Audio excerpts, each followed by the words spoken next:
শপথ গ্রহণের পরে, পৌরসভার শপথ গ্রহণের পরে আমি অনেকবারই এসেছিলাম, বোর্ড মিটিংও করেছি, কিন্তু কোনো পার্টিকুলার দায়িত্ব আমাকে দেওয়া হতো না বলে আমি আর আসতাম। কতদিন ধরে এই অনুপস্থিতি ছিল আপনার? বছর দুয়েক তো ছিলই। কেন এতটা লং ডিস্টেন্স কেন আসা হয়নি? কেন আসতে পারেননি না আসতে দেওয়া হয়নি? কেন আসা হয়নি? আসতে দেওয়া না দেওয়ার প্রশ্ন নয়, আসলে দায়িত্ব না থাকলে এসে একটা চেয়ার দখল করে বসে তো লাভ নেই, তাই জন্য আসেনি। আজকে আমরা সবার সাথে কথা বলেছি, কাঁচরাপাড়া পৌরসভার অন্তর্গত ওয়ার্ডগুলো পৌরসভার পরিষেবা থেকে ব্যর্থ হচ্ছে, তাই যে সাধারণ মানুষ যাতে অসুবিধায় না পড়ে, পরিষেবা পায় পৌরসভা থেকে, সেই বিষয়ে আলোচনা করার জন্য আমরা এখানে এসেছি। ইও সাহেবের সাথে কথা বলেছি এবং তার একটা সুরাহা বার করার চেষ্টা করছি। কেন মনে করছেন এই ব্যর্থ মানে কারণটা? সাধারণ মানুষ পরিষেবা পাচ্ছে না এটা মনে করার কি আছে?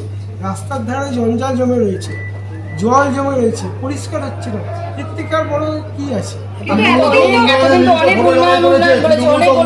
চেয়ারম্যান কই? চেয়ারম্যান কই? চেয়ারম্যান কই? চেয়ারম্যান কোথায় আছে জানি না। আজকে আমরা এটা ঠিক করেছি যে সিনিয়র কিছু ব্যক্তি, সেটা তৃণমূল কংগ্রেসের হতে পারে, বিজেপির হতে পারে, সিপিএমের হতে পারে, কংগ্রেসের হতে পারে, এবং সিনিয়র কিছু পুরনো ex chairman, vice chairman, Kanchrapara পৌরসভার অন্তর্গত কিছু ব্যবসায়ী, উকিল, ডাক্তারকে নিয়ে একটা কমিটি করে দেওয়া। তারা ডে টু ডে ইও সাহেবের সাথে যোগাযোগ রাখবে এবং অ্যাজ এ ভাইস চেয়ারম্যান আমার সাথে যোগাযোগ রাখবে, রেখে কাঁচরাপাড়ার পরিষেবা থেকে যাতে ব্যাহত না হয় সেটা দেখাচ্ছে। দাদা গতকাল কবে থেকে শুরু হবে?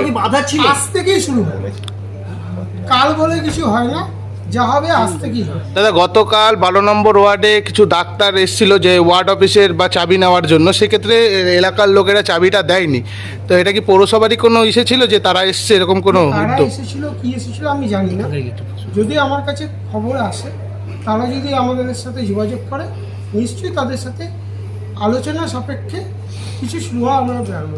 পৌরসভার গাইডলাইন কিভাবে দেবেন? পৌরসভার গাইডলাইন এখন আপনি কিভাবে দেবেন? আপনি আগে কমিটিটা হয়ে যাক। কিসের কমিটি করবেন?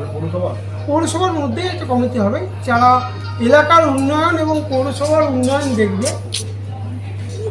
সব কিছু নিয়েই আগে তৈরি হয়ে যাক, আজ থেকেই সেই পরিষেবা যাতে মানুষ পায় সেটা দেখবে। এই কমিটি কাজ কি থাকবে? চেয়ারম্যান যারা কাজ কি করে হবে? চেয়ারম্যানের অবর্তমানে ভাইস চেয়ারম্যান এবং ইও এই কাজের অথরিটি আছে। ইও সাহেবের সাথে কথা হলো? কি কথা হলো? দেখুন, কিছু সরকারি কথাবার্তা বাইরে বলা যাবে না, সেই কথাবার্তাই হয়েছে। নির্বাচনের আগ দিয়ে একদম অনেক ক্ষোভ ছিল কাঁচরাপাড়া পৌরসভার অঞ্চলের মানুষের, যে জলের সমস্যা, একাধিক সমস্যা। দেখুন, ক্ষোভের বহিঃপ্রকাশ হয়েছে বলেই তো নতুন আমরা বিধায়ক পেয়েছি, সুদীপ্ত দাসকে পেয়েছি। মানুষের ক্ষোভের বহিঃপ্রকাশ হয়েছে আমরা দীর্ঘদিন ধরে বারংবার বলে এসেছি কাঁচরাপাড়া পরিষেবা দিতে ব্যর্থ হচ্ছে, কিন্তু কর্ণপাত করা হয়নি। আমরা চাইব যে নতুন যিনি বিধায়ক এসেছে তিনি সবার সাথে, সর্বস্তরের মানুষের সাথে কথা বলে, সে শিক্ষিত ছেলে, ভালো ছেলে, আমরা যারা পৌরসভায় কাউন্সিলর আছি, যারা এক্স কাউন্সিলর ছিলেন বা চেয়ারম্যান ছিলেন, তাদের সাথে কথা বলে কাঁচরাপাড়া পৌরসভা থেকে একটা মডেল পৌরসভা। বিধায়ক যে বর্তমান সুদীপ্ত দাস, তার সাথে কথা হয়েছে আসার আগে? একটা সৌজন্য সাক্ষাৎকার হয়েছে, কথা হয়েছে, আগামী দিনে আশা করব একসাথে সবাই মিলেই কাজ করবে। না, গান্ধী মোড় থেকে কাঁচরাপাড়া স্টেশন পর্যন্ত যে পার্কিং চালাচ্ছিল মিউনিসিপ্যালিটি বলা হচ্ছিল, এই পার্কিংটা নিয়ে আপনার কি কাজ হলো? এটা আমার মনে হয় ঠিক হয়নি, আর এই বিষয়ে যা বলার আমরা আগে কমিটিতে করে নিই। আমরা কি কি উন্নয়নে ফোকাস করব, টাউন হল করব কবে, কি করব, সব কিছু বলে দেব। ব্যবসায়ীদের নিয়ে কি ভাবছেন? ব্যবসায়ীরা যাতে সুষ্ঠুভাবে ব্যবসা করতে পারে, চাঁদার জুলুম যাতে না হয়। জুলুম হয়েছে এতদিন? এতদিন হয়নি, মাঝে কিছুটা পিরিয়ড হয়েছে, যেখানে পৌরসভায় আসার পরে কত অক্সিজেন পেলেন আবার? অক্সিজেন আছে বলেই তো কথা বলতে পারছি।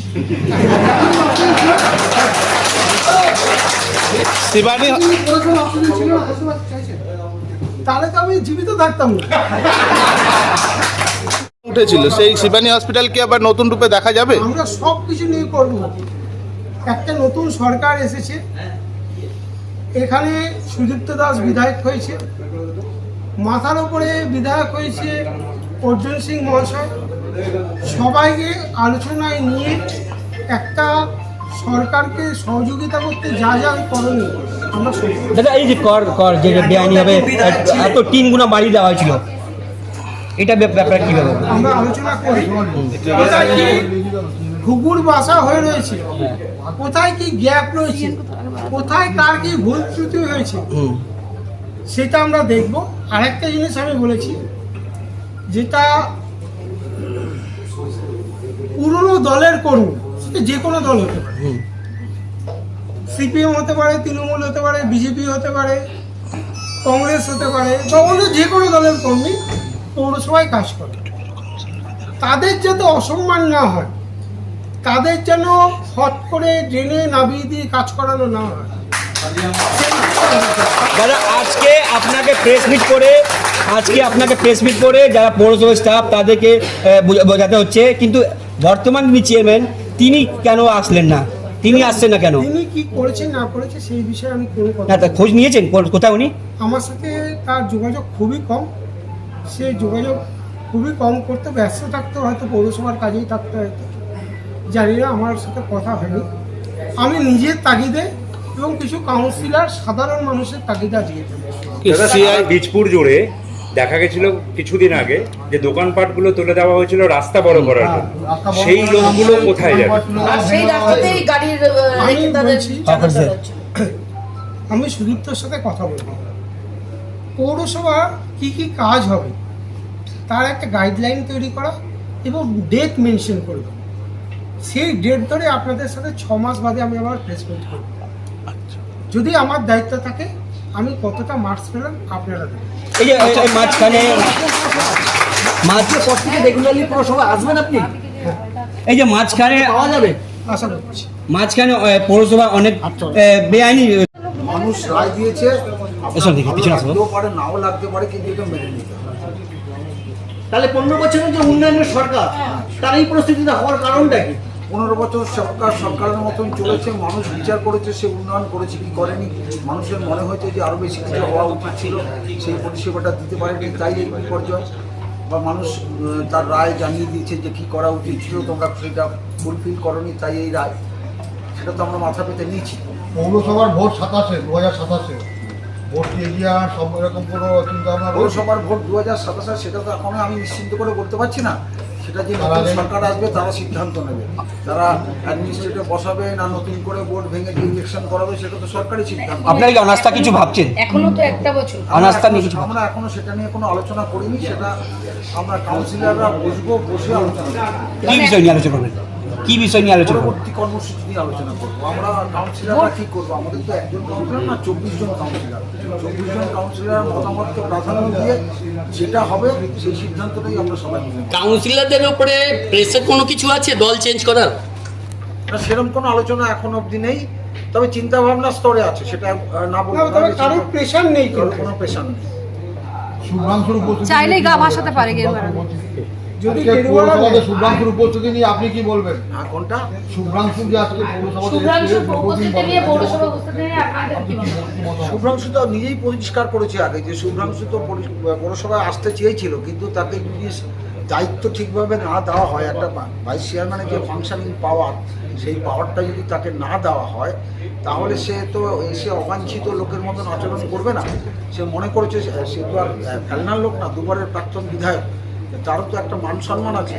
সেই কথা মাথায় রেখেছেন, তার মনে হতো যে আমি মিউনিসিপ্যালিটিতে গেলে অপান্তেও, তাই জন্য সে আসেনি। আপনারা কেন ওনাকে যোগাযোগ করেননি? আপনাদের তো আরো কাউন্সিলর ছিল। তো তিনি মাঝে মাঝেই পৌরসভায় আসতেন না এমন নয়, আসতে তারপরেও তার যে যথোপযুক্ত সম্মান পাওয়া উচিত ছিল সেটা তিনি পাননি, সেটা আমরা সবাই মিলে বসে দেখেছি। টাউন সভাপতি হিসাবে আপনারও বড় ভূমিকা, আপনি ভূমিকা পালন আমি করেছেন। এখানে টাউন সভাপতি হিসাবে আসিনি, আমি অ্যাজ এ কাউন্সিলর এখানে এসেছি। আপনি অ্যাট দ্য সেম টাইম আপনি টাউন সভাপতি। টাউন সভাপতি সেটা তো মিউনিসিপ্যালিটির বাইরে। মিউনিসিপ্যালিটিতে যখনই আমরা অ্যাডমিনিস্ট্রেশনে ঢুকে গেলাম, পার্ট অফ অ্যাডমিনিস্ট্রেশন হলাম, তখন দল মতো নির্বিশেষে না, আপনি প্রতিবাদ করেননি কি ওনাকে ডাকা হয়নি কেন, ওনাকে কেন ডাকা হতো, কি বলা হতো, তারপর কি রিপ্লাই আসতো? সেটা তো আর আপনাকে বলতে পারবো না যে আমরা কিভাবে প্রতিবাদ করেছি। আমাদের দলটাও তো গণতন্ত্রের গঠনতন্ত্র মেনেই করা হতো, সেখানে প্রতিবাদ করেছি। আমাদের নিয়ম হচ্ছে যা বলতে হবে দলের ভেতরে বলতে হবে, আর দলের ভেতরে বলার আমরা চেষ্টা করেছি, চেষ্টা শুভ্রাংশুও করেছে। আর চেষ্টা করতে গিয়ে যে কোণঠাসা হওয়াটা, সেই পরিস্থিতি তৈরি হয়েছিল। তারপর কোণঠাসা হয়েছিলেন আপনি? দলটা করে থাকে, কোণঠাসা হয়েছিলেন আপনি?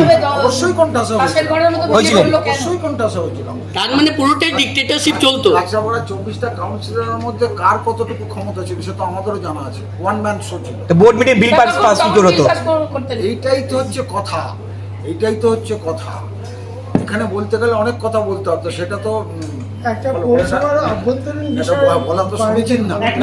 ভাইস চেয়ারম্যান অভাব বোধ করছিলেন গত তার জন্য কি হার, তার জন্যই হার। যার জন্যই বোর্ড মিটিংটা ঘরের ভেতরে হয়, ঘরের বাইরে হলে পরে সেটা প্রকাশ্যে হয়। এটা যখন ঘরের ভেতরে হয়, এই আলোচনাটা বাইরে যাওয়া কাম্য নয়।